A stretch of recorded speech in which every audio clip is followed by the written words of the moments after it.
నమస్కారం, welcome to I dream ధర్మ మార్గం కార్యక్రమానికి స్వాగతం. నేను మీ విజిత.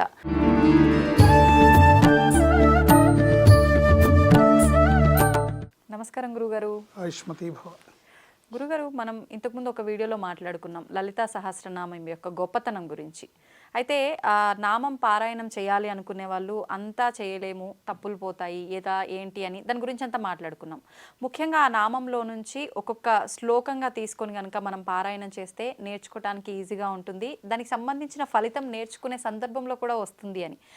అదే రూపంగా నేను ఒకటి ఆలోచించా, మనం మొత్తం టాపిక్స్ అన్నీ ఇలా తీసుకుంటే జనాలకు ఉపయోగపడుతుందేమో కదా అని చెప్పి ఒక నామం ఏదైనా తీసుకుని దాంట్లోంచి దాన్ని చేయటం వల్ల కలిగే ఫలితం ఏంటి, ఎలా నేర్చుకోవాలి, ఎలా చేయాలి, ఆ విశిష్టత గురించి తెలియజేయండి. తప్పకుండా అమ్మా. ఇప్పుడు లలితా సహస్రనామ స్తోత్రం అనేది 183 శ్లోకాలు. 183. ఓకే. సహస్రనామావళి అనేది 1000 నామాలు. అంటే ఆ 1000 నామాలని స్తోత్రం కింద మలిస్తే 2 లైన్ల శ్లోకాలతో 183 శ్లోకాలు ఉంటాయి. ఓకే. ఒక్కొక్క శ్లోకానికి ఒక్కొక్క విశేషం ఉంది.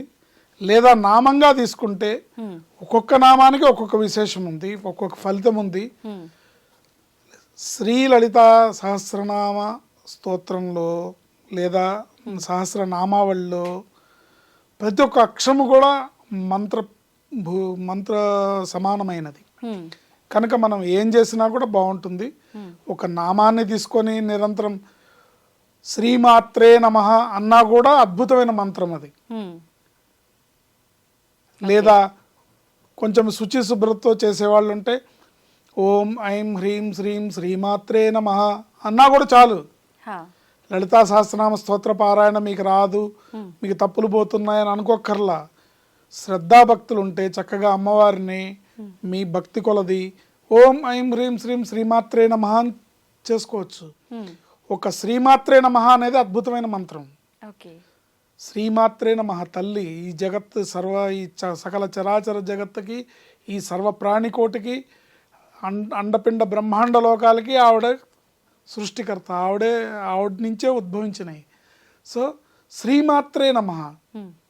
శ్రీ అంటే ఐశ్వర్యప్రదం, శ్రీ అంటే లక్ష్మి. ఆ మహాలక్ష్మే మన తల్లి. శ్రీమాత్రే నమః ఇది అద్భుతమైన మంత్రం. ఇలా చేసుకోవచ్చు.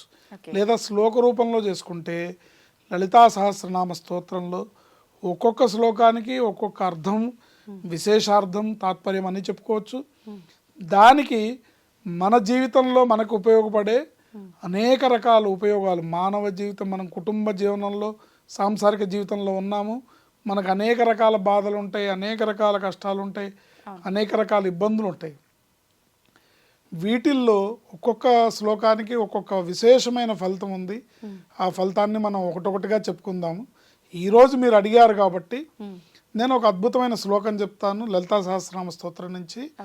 ఈ స్తోత్రం చేయడం వల్ల ఎటువంటి ఆరోగ్య సమస్య అయినా సమసిపోతుంది. ఎటువంటి ఆరోగ్య సమస్య అయినా సరే అద్భుతంగా మీరు స్వస్థతను పొందుతారు. అద్భుతమైన మీరు వేసుకునే ఔషధాలన్నీ కూడా కరెక్ట్గా పనిచేసి శరీరం ఎటువంటి ఫర్దర్ డ్యామేజ్ లేకుండా ముందుకు వెళ్ళగలుగుతారు.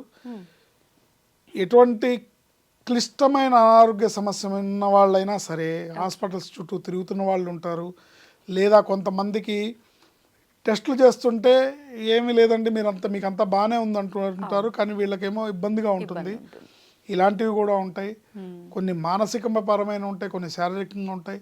ఎలాంటి ఆరోగ్యానికి సంబంధించిన ఎటువంటి బాధ ఉన్నా ప్రతిరోజు 27 సార్లు ఈ మంత్రాన్ని జపించుకోవడం ద్వారా అద్భుతమైన ఫలితం ఉంటుంది. మనోరూపేక్షు కోదండ పంచ తన్మాత్ర సాయక నిజారుణ ప్రభాపూర మజ్జ బ్రహ్మాండ మండల అనే ఈ శ్లోకం. మనోరూపేక్షు కోదండ పంచ తన్మాత్ర సాయక నిజారుణ ప్రభాపూర మజ్జ బ్రహ్మాండ మండల శ్రీమాత్రే నమః అనుకోవచ్చు. చివర్లో 27 సార్లు ఈ మంత్రాన్ని చేసుకుంటూ ఉంటే మీ ఆరోగ్యంలో రోజు రోజుకి మార్పు వస్తుంది, రోజు రోజుకి అభివృద్ధి కనబడుతుంది. ఇంకా మీ ఆరోగ్యం మెరుగైన కొద్దీ ఇంకా పెంచుకొని చేసుకోవచ్చు, ఇంకా స్తోత్రం పారాయణ మొత్తం చేసుకోవచ్చు. అన్ని రకాల ఫలితాలు ఉంటాయి, అద్భుతంగా ఉంటుంది. ఇట్లా మన మన హైందవ ధర్మంలో మనకి మన పెద్దలు మునులు ఋషులు ఇచ్చిన ఈ స్తోత్రాలు, లలితా సహస్రనామ స్తోత్రం, విష్ణు సహస్రనామ స్తోత్రం ఇత్యాది, శివ సహస్రనామ స్తోత్రం అనేకం ఉన్నాయి, సుబ్రహ్మణ్య సహస్రనామ స్తోత్రం, అనేక స్తోత్రాలు ఉన్నాయి. మనకి ఏ ఏ దేవతామూర్తి అందు మనకు భక్తి ఉంటుందో, ఏ దేవతామూర్తిని చూస్తే మీరు సమ్మోహనం పొంది పూజిస్తారో ఆ దేవతని మనం ఆరాధించుకోవచ్చు. ముఖ్యంగా మనం ఈరోజు లలితా అమ్మవారి గురించి మీరు ప్రశ్న వేశారు కాబట్టి లలితా సహస్రనామ స్తోత్రంలో ఈ శ్లోకాన్ని జపించుకోవడం ద్వారా బ్రహ్మాండమైన ఆరోగ్య సమస్యలన్నీ కూడా తీరి అనారోగ్యం అంతా పోయి ఆరోగ్యం చేకూరుతుంది. ఈ మంత్రాన్ని ప్రతిరోజు 27 సార్లు జపించుకోవచ్చు. అవకాశం ఉన్నవాళ్ళు మీరు కాస్త పూజా మందిరంలో కూర్చొని అమ్మవారికి పూజ చేసే అవకాశం ఉన్నవాళ్ళు ఈ మంత్రంతో కుంకుమార్చన చేసుకుని ఆ కుంకుమను ధరించినా కూడా అద్భుతమైన ఆరోగ్యపరమైన అభివృద్ధి ఉంటుంది, మనశ్శాంతి దొరుకుతుంది. ఆరోగ్యమే మహాభాగ్యం అంటాం కాబట్టి హాస్పిటల్స్ చుట్టూ తిరిగే బాధ తప్పుతుంది.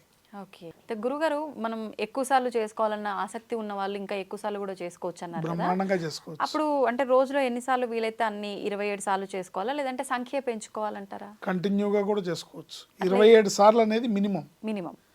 27 సార్లు మినిమం చేసుకుంటే 27 సంఖ్య అనేది ఏంటంటే నవగ్రహాలకి 9 సంఖ్యగా మనం చెప్పుకుంటున్నాం. అంటే కనీసం 27 సార్లు చేసుకుంటే అన్ని రకాలుగా ఇబ్బందులు లేకుండా బాగుంటుంది. ధన్యవాదాలు గురుగారు, నిజంగా నేను అడగగానే వెంటనే ఒప్పుకున్నారు మాకు ఈ విషయాలు తెలియజేయడానికి. మళ్ళీ మరొక మంచి ఎపిసోడ్లో ఇంకొక నామంతో మాట్లాడుకుందాం. ధన్యవాదాలు గురుగారు.